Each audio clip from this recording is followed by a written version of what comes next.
નમસ્કાર વિદ્યાર્થી મિત્રો, હું ભાવેશ ગજેરા વિજ્ઞાન અને ટેકનોલોજીની ચેનલમાં આપનું હાર્દિક સ્વાગત છે. વિદ્યાર્થી મિત્રો, ધોરણ 9ના વિજ્ઞાનના વિડિયોઝ તમારે નિયમિત રીતે જોવા હોય તો મારી આ ચેનલને તમે લાઈક કરો, શેર કરો અને સબસ્ક્રાઇબ કરો. વિડિયોની શરૂઆત કરીએ પહેલા તમને કહી દઉં કે આજનો જે આ વિડિયો છે અગત્યનો વિડિયો છે, એટલે શક્ય બને ત્યાં સુધી સ્કીપ કર્યા વગર આખો વિડિયો જોવાનો પ્રયત્ન કરો, જેથી આખા પ્રશ્નની અંદર તમને સંપૂર્ણ ખ્યાલ આવે. કારણ કે અગત્યનો આઈએમપી પ્રશ્ન છે. આ આઈએમપી પ્રશ્ન આપણે આજના આ લેક્ચરની અંદર આપણે ભણીશું. ધોરણ 9નો પ્રકરણ નંબર 14 આપણે ચાલી રહ્યું હતું. એના તાસ નંબર 5ની અંદર આપણે પ્રવેશ કર્યો. આ તાસ નંબર 5માં આપણે આજે 3 અગત્યના ચક્રોનો અભ્યાસ કરવાનો છે. નાઇટ્રોજન ચક્ર, કાર્બન ચક્ર અને ઓક્સિજન ચક્ર. નાઇટ્રોજન ચક્ર, કાર્બન ચક્ર અને ઓક્સિજન ચક્ર, મિત્રો આપણે આ 3 અલગ અલગ ક્લાસની અંદર અલગ અલગ ચક્રો લખીને હું રેકોર્ડિંગ કરી રહ્યો છું. એટલે શરૂઆતમાં આ ગ્રીન બોર્ડ છે, પછી વ્હાઇટ માર્કર બોર્ડ ઉપર આવશે. ગભરાવાની જરૂર નથી તમારે. તો શરૂઆત કરીએ. નાઇટ્રોજન ચક્ર, આ જે આકૃતિ દોરેલી છે, આ પ્રકારની આકૃતિ તમને પાઠ્યપુસ્તકમાં પણ દોરીને આપેલી છે. એટલે જ્યારે તમે નાઇટ્રોજન ચક્ર વિશે લખો છો ત્યારે આકૃતિ દોરવી જરૂરી છે, કારણ કે આકૃતિ દોરશો એટલે તમને એમાંથી જ ઘણો ખરો ખ્યાલ આવી જશે. સૌથી પહેલી વાત એવી કહેવાય કે આપણું જે આ નિવસન તંત્ર છે, નિવસન તંત્રની અંદર નાઇટ્રોજન ચક્ર જે છે, નાઇટ્રોજન ચક્ર અગત્યનું પોષક ચક્ર છે. એટલે અહીંયા પ્રશ્ન જે છે, પ્રશ્ન તમને બીજી રીતે પણ પૂછાય, નિવસન તંત્રના અગત્યના પોષક તંત્ર વિશે સમજૂતી આપો. પ્રશ્ન બીજી રીતે પૂછાય, નિવસન તંત્રનું અગત્યનું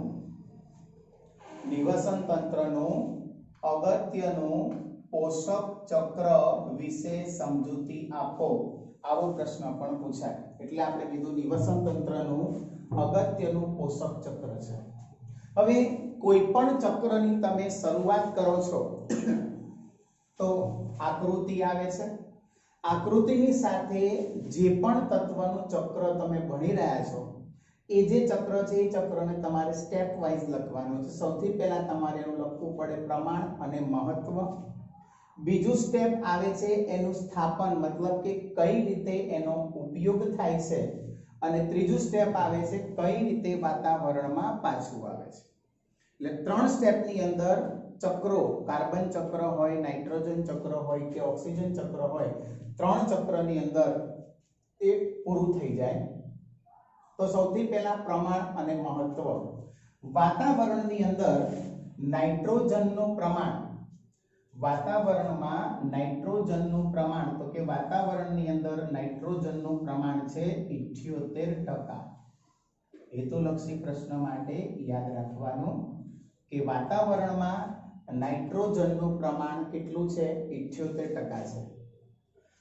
સજીવોના અંદર રહેલા પ્રોટીન, જે આપણો અગત્યનો બંધારણીય અને ક્રિયાત્મક એકમ છે, એ બંધારણીય એકમ પ્રોટીન, એ પ્રોટીનનું બંધારણ બનાવવા માટે જે સંયોજનો છે, અહીંયા નામ લખ્યા છે: amino acid, nucleic acid, RNA, ribose nucleic acid, DNA, deoxy ribose nucleic acid અને અન્ય જટિલ કાર્બનિક અણુ જે છે, આ દરેક અણુ જે છે, દરેક અણુ નાઇટ્રોજનના બનેલા હોય છે.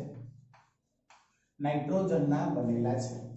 Amino acid, nucleic acid, RNA, DNA જેવા જટિલ કાર્બનિક અણુઓ નાઇટ્રોજનના બનેલા છે.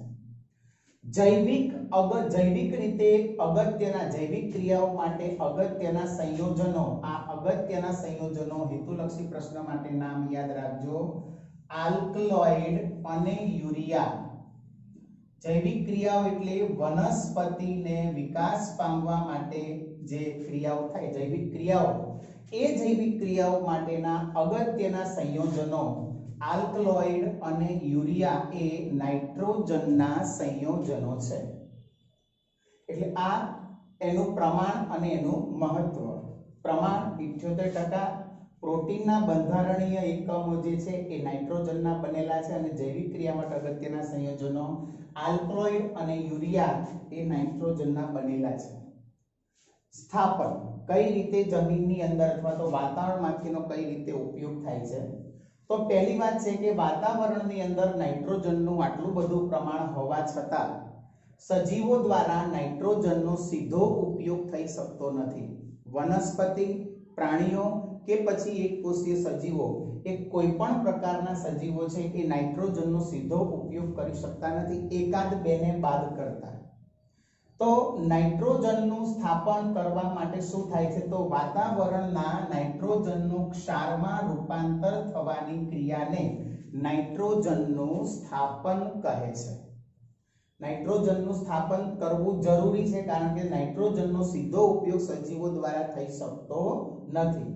એટલે વાતાવરણના નાઇટ્રોજનનું ક્ષારમાં રૂપાંતર થવાની ક્રિયાને નાઇટ્રોજનનું સ્થાપન કહે છે.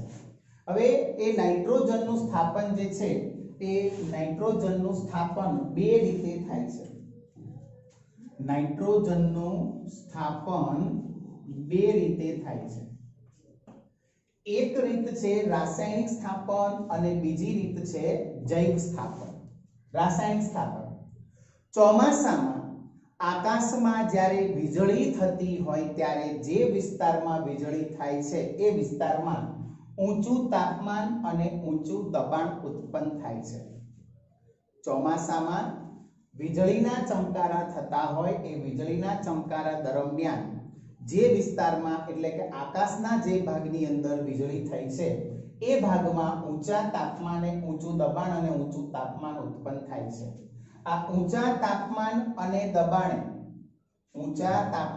દબાણે નાઇટ્રોજન અને ઓક્સિજન, ઊંચા તાપમાને અને દબાણે નાઇટ્રોજન અને ઓક્સિજન વચ્ચે રાસાયણિક પ્રક્રિયા થઈ નાઇટ્રોજન ડાયોક્સાઇડ, નાઇટ્રિક ઓક્સાઇડ અને નાઇટ્રસ ઓક્સાઇડ જેવા નાઇટ્રોજનના ઓક્સાઇડ સંયોજનો બને છે.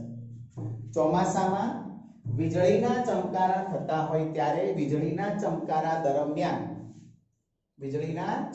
દરમિયાન ઊંચા તાપમાને અને ઊંચા દબાણે નાઇટ્રોજનનું ઓક્સાઇડમાં રૂપાંતર થાય છે. શું બને છે? Nitrogen dioxide. આ નાઇટ્રોજન ડાયોક્સાઇડ પાણીમાં દ્રાવ્ય થઈ નાઇટ્રિક અને નાઇટ્રસ એસિડ બને છે. આ નાઇટ્રિક અને નાઇટ્રસ એસિડ વરસાદ સાથે જમીન ઉપર નીચે આવે છે અને જમીનમાંથી સજીવો તેનો સીધો ઉપયોગ કરી શકે છે. એટલે રાસાયણિક સ્થાપન કે વીજળીના ચમકારા દરમિયાન ઊંચા તાપમાને અને દબાણે નાઇટ્રોજનનું ઓક્સાઇડમાં એટલે કે નાઇટ્રોજન ડાયોક્સાઇડમાં ફેરવાય છે. આ નાઇટ્રોજન ડાયોક્સાઇડ વરસાદના પાણીમાં દ્રાવ્ય થઈ નાઇટ્રિક અને નાઇટ્રસ એસિડ બને છે જે વરસાદ સાથે નીચે આવે છે અને તેનો જમીનમાં સ્થાપન થાય છે અને તેનો સજીવો દ્વારા સીધો ઉપયોગ થાય છે. ત્યારબાદ જૈવ સ્થાપન. હવે અહીંયા જે રાસાયણિક સ્થાપન થાય છે એ ખૂબ જ ઓછું છે કારણ કે પરિસ્થિતિ શું હોય છે? વીજળીના ચમકારા દરમિયાન બારે માસ વીજળીના ચમકારા હંમેશા ચોમાસામાં જ થતા હોય અને ચોમાસામાં પણ દરરોજ વરસાદ પડતો નથી અને વરસાદ પડતો હોય તો ત્યારે વીજળીના ચમકારા ન થતા હોય એવું પણ બને. એટલે અહીંયા જે રાસાયણિક સ્થાપન થાય છે ખૂબ જ ઓછું છે. એના કરતા જૈવ સ્થાપન વડે નાઇટ્રોજનનું સ્થાપન જમીનમાં અનેક ગણું વધારે થાય છે. હવે એ જૈવ સ્થાપન કઈ રીતે થાય છે? તો સિમ્બી કુળની વનસ્પતિનો અર્થ હું અહીંયા કહું છું કઠોળ વર્ગની વનસ્પતિ. મગફળી, ચણા, વટાણા આ બધા જે વૃક્ષો છે જેમાં સિંગ પ્રકારનું ફળ ઉત્પન્ન થતું હોય એને સિમ્બી કુળની વનસ્પતિ કહેવાય. એ સિમ્બી કુળની વનસ્પતિના મૂળની મૂળ ગંડિકામાં રાઇઝોબિયમ નામના સહજીવી બેક્ટેરિયા મુક્તજીવી છે. એમને કોઈના પર આધાર રાખવો પડતો નથી. હવે એ જે બેક્ટેરિયા છે એ રાઇઝોબિયમ નામના બેક્ટેરિયા પ્લસ એ સિવાય એના બીના, કોના બીના, એના બીના અને નોસ્ટોક પ્રકારની લીલ, એના બીના અને નોસ્ટોક પ્રકારની લીલ, આ જે રાઇઝોબિયમ નામના બેક્ટેરિયા, એના બીના અને નોસ્ટોક પ્રકારની જે આ લીલ છે એ જે સજીવો છે એ સજીવોને આપણે શું કહીએ છીએ? નાઇટ્રીફાઇંગ બેક્ટેરિયા. એને શું કહેવામાં આવે છે? નાઇટ્રીફાઇંગ બેક્ટેરિયા, જે નાઇટ્રોજનનું સ્થાપન કરવાની ક્ષમતા ધરાવે છે.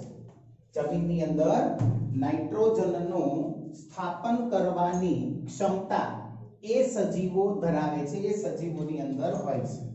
બરાબર? તો જૈવ સ્થાપન માટે અગત્યના સજીવો કયા કયા? નાઇટ્રીફાઇંગ બેક્ટેરિયા. નાઇટ્રીફાઇંગ સજીવો કોણ કોણ?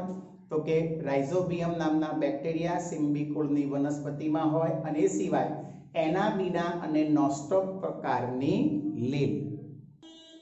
એટલે નાઇટ્રીફાઇંગ બેક્ટેરિયા દ્વારા વાતાવરણમાંથી નાઇટ્રોજનનું સીધું શોષણ થઈ શકે છે, નાઇટ્રોજનનું સીધું શોષણ કરી શકે છે. હવે આ સજીવો નાઇટ્રોજનનું શોષણ કરીને શું કરે છે? એટલે કે આવા જે સજીવો છે એ સજીવો એમોનિફિકેશન પ્રક્રિયા દ્વારા નાઇટ્રોજનનું એમોનિયામાં રૂપાંતરણ કરે છે. એમોનિફિકેશન એટલે નાઇટ્રોજનનું એમોનિયામાં રૂપાંતરણ થવું.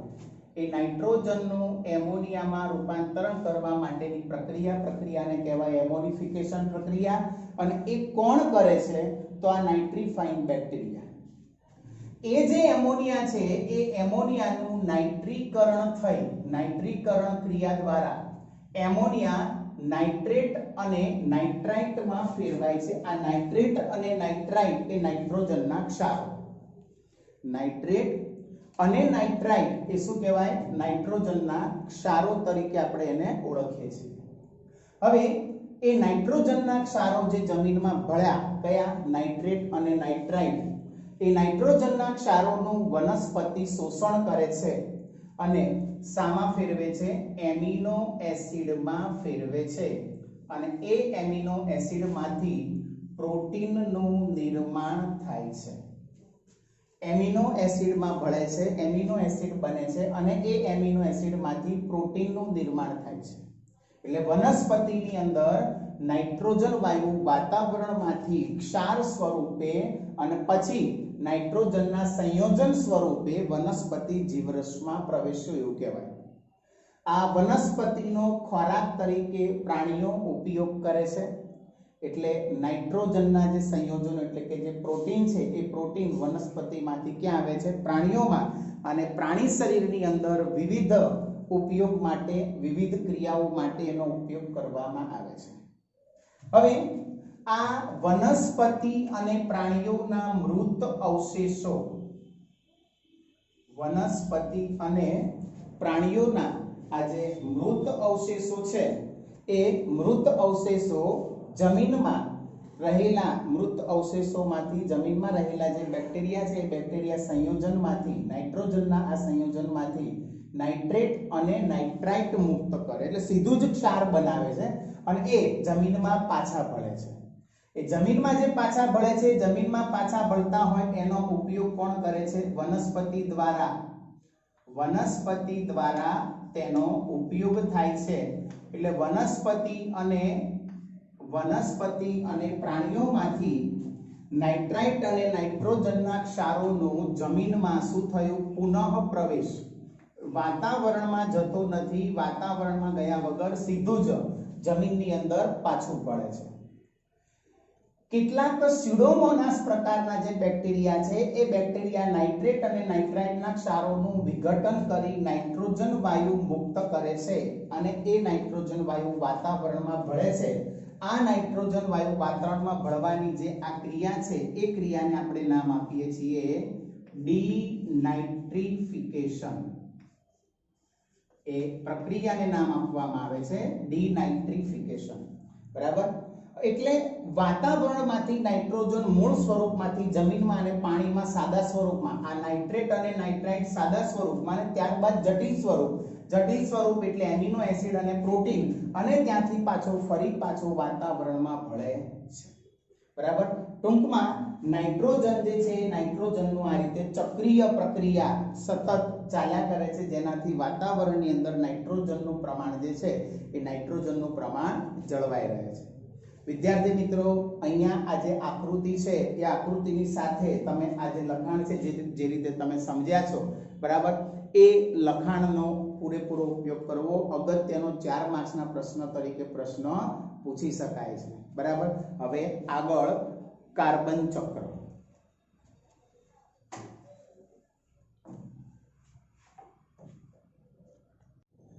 ચાલો વિદ્યાર્થી મિત્રો, આપણે આગળનું ચક્ર લઈએ. ચક્રનું નામ છે કાર્બન ચક્ર, અથવા આપણે એવું કહીએ કાર્બન ડાયોક્સાઇડ ચક્ર. બરાબર. હવે કાર્બન ચક્રની જે આ આકૃતિ બતાવેલી છે, આકૃતિની અંદર સૌથી પહેલા તો વાતાવરણની અંદર કાર્બન ડાયોક્સાઇડ વાયુ, તો વાતાવરણમાં કાર્બન ડાયોક્સાઇડ વાયુનું પ્રમાણ થાય 0.04%. બરાબર. આ વાતાવરણમાંથી કાર્બન ડાયોક્સાઇડ વાયુનો વિવિધ રીતે ઉપયોગ થાય અને એ કાર્બન ડાયોક્સાઇડ વાયુ ફરી પાછો વાતાવરણમાં ભળે. બરાબર. વનસ્પતિ દ્વારા ઉપયોગ થાય છે કાર્બન ડાયોક્સાઇડ વાયુનો, અને પાણીની અંદર કાર્બન ડાયોક્સાઇડ વાયુ દ્રાવ્ય થાય એટલે કાર્બોનેટ સ્વરૂપે બને, અને એમાંથી બને ચૂનાનો પથ્થર, કેલ્શિયમ કાર્બોનેટ. એમાંથી શું બને? ચૂનાનો પથ્થર, કેલ્શિયમ કાર્બોનેટ. અને એ કેલ્શિયમ કાર્બોનેટમાંથી બનાવવામાં આવે પ્રાણીઓનું કવચ. વનસ્પતિ દ્વારા જે કાર્બન ડાયોક્સાઇડ વાયુનું શોષણ થયું છે એમાંથી થોડોક કાર્બન ડાયોક્સાઇડ વાયુ શ્વસન અને વિઘટન દ્વારા પાછો આવે છે. થોડોક કાર્બન ડાયોક્સાઇડ વાયુ પ્રાણીઓમાં આવે છે, એટલે પ્રાણીઓ એનો ખોરાક તરીકે ઉપયોગ કરે છે. એટલે અમુક વનસ્પતિનું પેટ્રોલિયમમાં રૂપાંતર થાય છે અને બીજું કોલસામાં. ટૂંકમાં કાર્બન ડાયોક્સાઇડ વાયુ વાતાવરણમાંથી ક્યાં આવે છે? વનસ્પતિમાં, અને વનસ્પતિમાંથી પેટ્રોલિયમ, કોલસો અને પ્રાણી 3 જગ્યાએ આવે છે. વાતાવરણમાં પણ પાછો જાય છે. પ્રાણીઓની શ્વસન ક્રિયા દ્વારા કાર્બન ડાયોક્સાઇડ વાયુ વાતાવરણની અંદર પાછો ભળે છે. પેટ્રોલિયમ અને કોલસાનું દહન થવાથી પણ કાર્બન ડાયોક્સાઇડ વાયુ વાતાવરણમાં પાછો ફરે છે. એટલે ટૂંકમાં કાર્બન ડાયોક્સાઇડ વાયુનું પ્રમાણ જાળવી રાખવા માટે, વાતાવરણની અંદર કાર્બન ડાયોક્સાઇડ વાયુનું પ્રમાણ જાળવી રાખવા માટે ત્યાં આપણે કાર્બન ડાયોક્સાઇડ વાયુ જે છે, કાર્બન ડાયોક્સાઇડ વાયુનું પુનઃ ચક્રીયકરણ થાય છે. હવે કઈ રીતે કાર્બન ચક્ર ચાલે છે એના વિશે આપણે લખાણ કઈ રીતે લખવું એના વિશેની આપણે ચર્ચા કરી લઈએ. તો પૃથ્વી સપાટી ઉપર કાર્બન જુદા જુદા સ્વરૂપે જોવા મળે છે, વિવિધ સ્વરૂપે કાર્બન પ્રાપ્ત થાય છે. પૃથ્વી સપાટી ઉપર કાર્બન તત્વ જે છે, કાર્બન તત્વ વિવિધ સ્વરૂપે પ્રાપ્ત થાય છે. એમાં મૂળભૂત સ્વરૂપો છે હીરો અને ગ્રેફાઇટ. કાર્બનના મૂળભૂત સ્વરૂપો છે હીરો અને ગ્રેફાઇટ. બરાબર. વાતાવરણની અંદર આ કાર્બન તત્વ જે છે, કાર્બન તત્વ મુખ્યત્વે કાર્બન ડાયોક્સાઇડ સ્વરૂપે હોય છે. એટલે સંયોજન, વાતાવરણની અંદર કાર્બન તત્વ સંયોજન સ્વરૂપે, જેને આપણે કહીએ કાર્બન ડાયોક્સાઇડ, અને મૃદાવરણમાં એટલે કે જમીનની અંદર રહેલી ખનિજોમાં કાર્બોનેટ અને બાયકાર્બોનેટ સ્વરૂપે હોય છે. એટલે કાર્બન તત્વ અલગ અલગ 3 સ્વરૂપે મળી આવે છે. એક કાર્બન ડાયોક્સાઇડ સ્વરૂપે મળી આવે છે, બીજું કાર્બોનેટ અને બાયકાર્બોનેટ સ્વરૂપે પ્રાપ્ત થાય છે. ટૂંકમાં પૃથ્વી સપાટી ઉપર કાર્બન તત્વની પ્રાપ્તિ જુદી જુદી રીતે થાય છે. એક કાર્બન મૂળ સ્વરૂપે, બીજું એના મૂળભૂત સ્વરૂપો હીરો અને ગ્રેફાઇટ, સંયોજન સ્વરૂપે કાર્બન ડાયોક્સાઇડ, અને મૃદાવરણની અંદર સંયોજન સ્વરૂપે કાર્બોનેટ અને બાયકાર્બોનેટ સ્વરૂપે આપણને કાર્બન તત્વ પ્રાપ્ત થાય છે, કાર્બન તત્વ મળી આવે છે. બરાબર. હવે એનું મહત્વ, કાર્બન તત્વનું મહત્વ તો બધા જ સજીવો કાર્બન આધારિત અણુઓ કાર્બોદિત, ચરબી, પ્રોટીન, વિટામિન અને ન્યુક્લિક એસિડના બનેલા છે. દરેક સજીવો જેની અંદર બધાનો સમાવેશ થાય, વનસ્પતિ, પ્રાણીઓ અને એકકોષીય સજીવો, બધા જ સજીવોનો સમાવેશ થાય, જેમાં એ દરેક સજીવો જે છે એ કાર્બન આધારિત કાર્બોદિત કાર્બનનું બનેલું છે, ચરબીમાં પણ કાર્બન છે, પ્રોટીનમાં પણ છે, વિટામિનમાં પણ છે અને ન્યુક્લિક એસિડમાં પણ છે. એટલે કાર્બોદિત આધારિત અણુઓ, કાર્બન આધારિત અણુઓ કાર્બોદિત, ચરબી, પ્રોટીન, વિટામિન અને ન્યુક્લિક એસિડના બનેલા છે. વિવિધ પ્રાણીઓનું બાહ્ય કંકાલ અને અંતઃકંકાલ કાર્બોનેટનું બનેલું છે. જુદા જુદા પ્રાણીઓનું બાહ્ય કંકાલ એટલે કવચ, બાહ્ય કંકાલ એટલે કવચ, એ કવચ કાર્બોનેટનું બનેલું હોય છે અને અંતઃકંકાલ એટલે આપણા શરીરની આપણે વાત કરીએ તો અંતઃકંકાલ એટલે આપણે કહીએ હાડકા, તો એ પણ શેના બનેલા છે? કાર્બન ડાયોક્સાઇડ વાયુના કાર્બનના બનેલા છે. એટલે એ કાર્બન કયા સ્વરૂપે છે? તો કે એ કાર્બન કાર્બોનેટ સ્વરૂપે હોય છે, કેલ્શિયમ કાર્બોનેટ. બરાબર, એટલે આ કાર્બનનું સજીવોમાં મહત્વ. કાર્બન ડાયોક્સાઇડનો ઉપયોગ કઈ રીતે થાય અને કાર્બન ડાયોક્સાઇડ વાતાવરણમાંથી કઈ રીતે ઉમેરાય? ટૂંકમાં આપણે બે સ્ટેપની અંદર કાર્બન ચક્ર પૂરું થાય કે કાર્બન ડાયોક્સાઇડ વાયુ વાતાવરણમાંથી કઈ રીતે ઉપયોગમાં લેવાય અને કાર્બન ડાયોક્સાઇડ વાતાવરણની અંદર કઈ રીતે ઉમેરાય. આ બે વસ્તુ આપણે લઈએ એટલે આપણું કાર્બન ચક્ર પૂરું થઈ જાય. તો વનસ્પતિ જે છે, લીલી વનસ્પતિ, એ સૂર્યપ્રકાશની હાજરીમાં ક્લોરોફિલ દ્રવ્ય વડે કાર્બન ડાયોક્સાઇડનું ગ્લુકોઝમાં રૂપાંતર કરે છે અને આ ગ્લુકોઝમાંથી જુદા જુદા પ્રકારના કાર્બનિક સંયોજનો બનાવવામાં આવે છે. લીલી વનસ્પતિ સૂર્યપ્રકાશની હાજરીમાં ક્લોરોફિલ દ્રવ્યનો ઉપયોગ કરીને કાર્બન ડાયોક્સાઇડનું ગ્લુકોઝમાં રૂપાંતર કરે છે અને આ ગ્લુકોઝમાંથી વિવિધ કાર્બનિક સંયોજનો બનાવવામાં આવે છે. વાતાવરણની અંદર કાર્બન ડાયોક્સાઇડ વાયુ પાણીમાં દ્રાવ્ય હોય છે અને એ શું બનાવે છે? કાર્બન, એટલે કાર્બોનેટમાં કાર્બન ડાયોક્સાઇડ વાયુનું કાર્બોનેટમાં રૂપાંતર થાય છે. કેટલાક પ્રાણીઓ આ શરીર પરનું કવચ બનાવવા માટે આ કાર્બોનેટ જે છે કાર્બોનેટનો ઉપયોગ કરે છે. એટલે બે રીતે વાતાવરણના કાર્બન ડાયોક્સાઇડ વાયુનો ઉપયોગ થાય. આ નીચેની જે ક્રિયા છે ક્યાં થાય છે? મહાસાગરોમાં. બરાબર, અને ઉપરની ક્રિયા ક્યાં થાય છે? વનસ્પતિ. એટલે આ બે રીતે કાર્બન ડાયોક્સાઇડ વાયુનો ઉપયોગ થયો. હવે વાતાવરણની અંદર કાર્બન ડાયોક્સાઇડ વાયુનો ઉમેરો કઈ રીતે થાય? તો સૌથી પહેલું જીવંત સજીવોને ઉર્જા મેળવવા માટે શ્વસન ક્રિયા કરે છે. શ્વસન ક્રિયા દરમિયાન શાનો ઉપયોગ કરે છે? ગ્લુકોઝ. એ ગ્લુકોઝ ક્યાંથી મેળવે છે? વનસ્પતિમાંથી. બરાબર, શ્વસન ક્રિયા દરમિયાન શું થાય છે? તો કે ગ્લુકોઝનું વિઘટન થઈને શું બને છે? Carbon dioxide. શ્વસન ક્રિયા દરમિયાન ગ્લુકોઝનું વિઘટન થઈને શું બને છે? Carbon dioxide. અને એ બીજી દહન ક્રિયા દરમિયાન અશ્મિ બળતણનું દહન થાય એટલે કાર્બન. ટૂંકમાં કાર્બન ડાયોક્સાઇડ વાયુનો ઉમેરો બે રીતે થાય, એક સજીવોની શ્વસન ક્રિયામાં અને બીજું અશ્મિ બળતણનું દહન, બળતણની દહન ક્રિયા થવાથી. આ દહન ક્રિયા તરીકે આપણે શું કહીએ છીએ? તો કે રસોઈની અંદર દહન થતું હોય, કારખાનાઓમાં દહન થતું હોય, વાહનોમાં. અશ્મિ બળતણ એટલે આપણે શું કહીએ?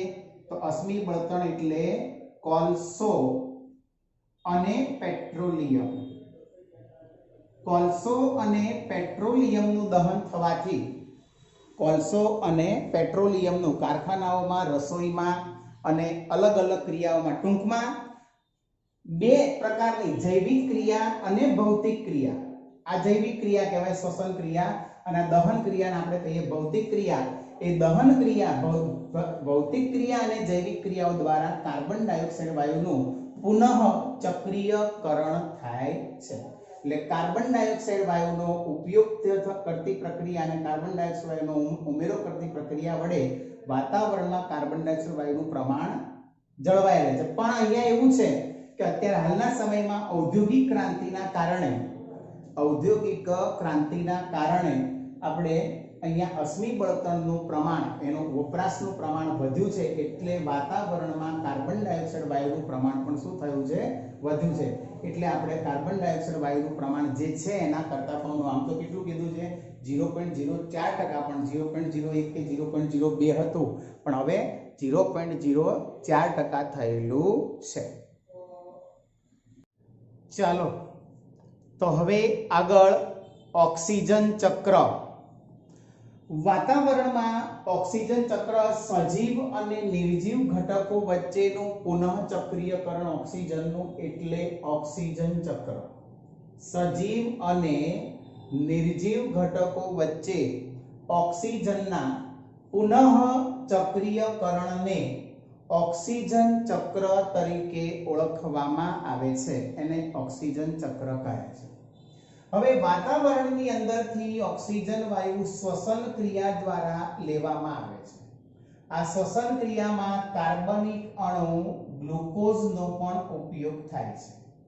શ્વસન ક્રિયાના અંતે કાર્બન ડાયોક્સાઇડ વાયુ અને પાણી ઉત્પન્ન થાય છે।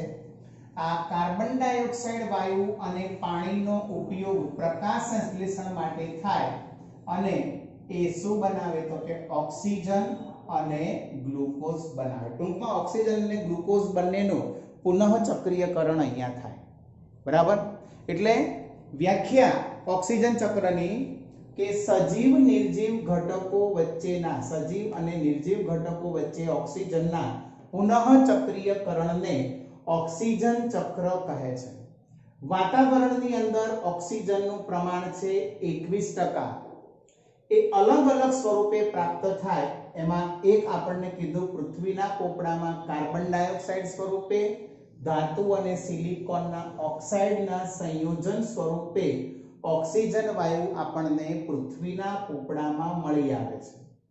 સજીવોની અંદર રહેલા જૈવિક અણુ કાર્બોદિત, લિપિડ, પ્રોટીન અને ન્યુક્લિક એસિડ એ શેના બનેલા છે તો આ ઓક્સિજનના બનેલા છે।